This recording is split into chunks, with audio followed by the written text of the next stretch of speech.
Oke, jadi gue sempat lihat ya, ada orang jual iPhone XR harganya 4 juta untuk di varian 128 GB. Bang, itu resmi kali Bang yang lu lihat Bang? Enggak, no, no, no. Ini yang gue lihat adalah Inter. Jadi lu keluar duit 4 juta untuk sebuah iPhone Inter, harganya 4 juta 128 GB dapat iPhone XR Inter. Menurut lu worth it atau tidak? Apakah ini kemahalan? Jelas ya suka-suka yang jual dong HP-HP dia ya kan. Jadi gue bakal buat konten ini berdasarkan apa ya kekepoan gue terhadap ternyata iPhone XR itu harganya masih cukup bertahan ya, cukup top gitu harganya. Tapi dengan budget 4 juta, seriusan, lu mau nggak sih beli sebuah iPhone XR? Sebenarnya gini loh, kalau buat iPhone XR ini bicara harga, lu juga bisa dapat di harga 2 juta, 3 juta, sampai 4 juta. Tergantung ya di mana lu beli dan kondisinya bervariatif. Ada yang bisa satu kartu aja, kartu tertentu, ada yang WiFi only, ada yang bla bla bla. Banyak, banyak, banyak. Nah, tapi kalau sekiranya lu beli iPhone XR normal, iPhone XR normal itu ya kita bicara dalam kondisi oke ya, mesinnya oke, itu performanya kalian bisa lihat sendiri, skor Antutunya di 750.000. Ya which is kalau lo beli harga 4 juta, lo storein duit lo itu buat beli Android, lo bisa dapat skor Antutu performanya yang tembus di 1 juta lebih. Jadi menurut gua ya tuh expensive lah. Menurut gua mungkin karena gue miskin kali ya. Di harga 4 juta, skor Antutu 700 ribuan, mungkin kalau udah dipakai sebulan 2 bulan dengan data full, handphonenya bakal sedikit panas menurut gua. Jadi menurut gua idealnya kalau lo beli iPhone XR mungkin budgetnya di 2 juta sampai ke 3 jutaan, udah klimaks lah. Tapi kalau resmi itu beda cerita ya.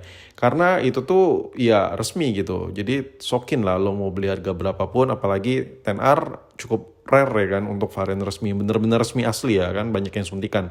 Sebenarnya ideal ya kalau lo mau beli iPhone itu yang boba menurut gua. Bobanya tuh boba-boba iPhone yang ngotak boxy kayak gini.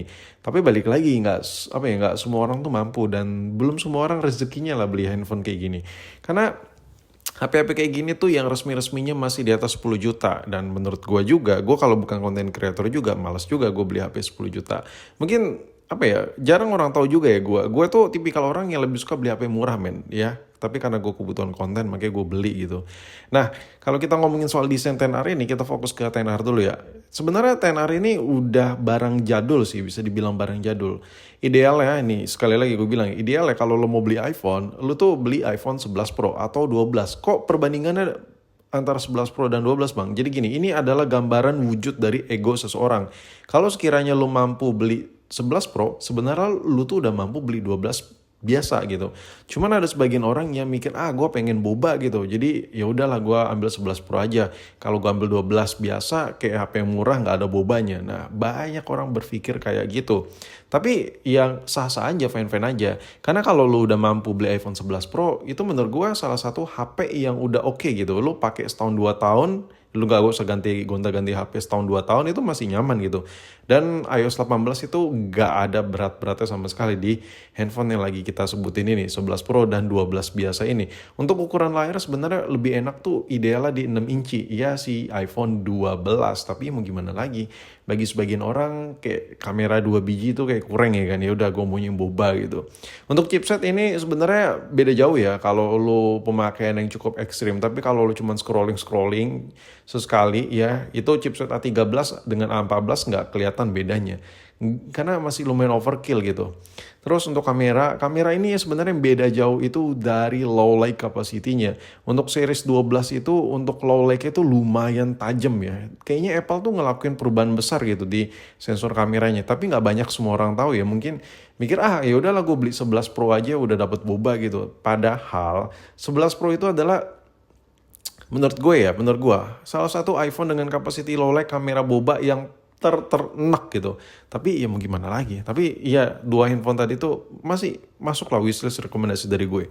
Nah, kita balik ke 10R lagi. Nah, kalau lo beli 10R di harga 2 juta 3 juta itu masih worth it parah. Ini menurut gue.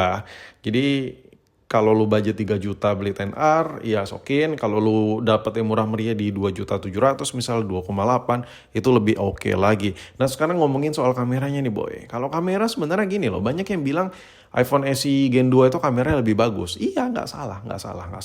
Cuman coba deh kalau lu punya handphone kedua, punya dua HP-nya. Masalahnya di sini gue pernah megang dua-dua secara head to head ya, gue coba bandingkan. Ini riset pribadi gue pada saat pertama kali gue beli iPhone SE itu harganya itu masih 10 juta lebih gitu. Jadi baru-baru rilis iPhone SE, baru-baru resmi-resmi dijual bebas gitu di Indo tuh. Ya udah gue sikat-sikatin, anjir beli banyak nggak? Gue beli satu gitu buat konten. Dan pada saat itu gue juga punya iPhone XR, gue coba bandingkan dan lu bisa lihat di video ini sebenarnya ya kameranya itu pada dasarnya bagusan XR, tapi softwarenya di sini bagusan si iPhone SE 2020. Jadi nggak banyak orang tahu ya. Di sini gue coba jelasin ya. Kalau bongkar iPhone XR itu, gue tercengang sama ukuran sensor kamera yang ada di XR ini. Gue yakin sih, di sini Apple tuh uji coba banget di masalah modul kameranya. Karena mereka tahu isu yang paling berat ya, masalah yang paling berat itu di sebuah kamera ya apalagi kalau bukan low light ya. Nah di sini sensor iPhone XR itu gede segede-gedenya pada saat itu ya, pada saat iPhone yang ada pada saat itu. Tapi kenapa sensor segede ini bisa kalah sama si iPhone SE yang masih pakai modul iPhone 8? Balik lagi ke kata-kata gue beberapa menit yang lalu. Karena iPhone SE 2020 itu softwarenya bagus. Jadi di sini Apple sebenarnya nggak banyak ngasih tahu ke publik ya. Sebenarnya mereka tuh ngelakuin riset terhadap buat iPhone gen-gen terbaru yang bisa kita rasakan saat ini kayak iPhone 13, 14 sampai ke 15. Uji coba lensa besarnya itu ada di iPhone XR. Tapi kalau kita lihat iPhone XR itu kameranya biasa-biasa aja. Sebenarnya bagus kameranya, tapi lu bener-bener full effort ya, karena software biasa aja. Jadi hasil mentahnya itu harus lu edit-edit lagi, biar dapat hasil klimaksnya. Dan kalau ngomongin soal display, sebenarnya gue nggak bisa bicara panjang lah. Tapi display, entah kenapa display iPhone itu gue lebih suka yang ada di iPhone 8, iPhone 7 ya. Meskipun sama-sama IPS, kayak ada penurunan sedikit lah di iPhone XR. Itu sih yang gue rasain. Nggak tahu lu ngerasa atau tidak, tapi layarnya masih oke lah, masih enak lah. Nah di sini gue balik lagi ke kamera ya. Gue kayak lupa ngejelasin ke lu semua. Tadi gue bilang bahwa iPhone XR itu sensornya gede banget. Nah, itu betul adanya. Bahkan kalau sampai kita bandingkan dengan varian XS sekalipun yang satu angkatan, itu sensor kamera XR itu gedenya segede gaban parah separah-parahnya. Makanya kalau lu lihat iPhone XR itu lensanya cuma satu, kameranya cuma satu. Aslinya Apple itu benar-benar ngelakuin banyak hal dan lu bisa lihat sendiri basic XR tuh dari mana sih?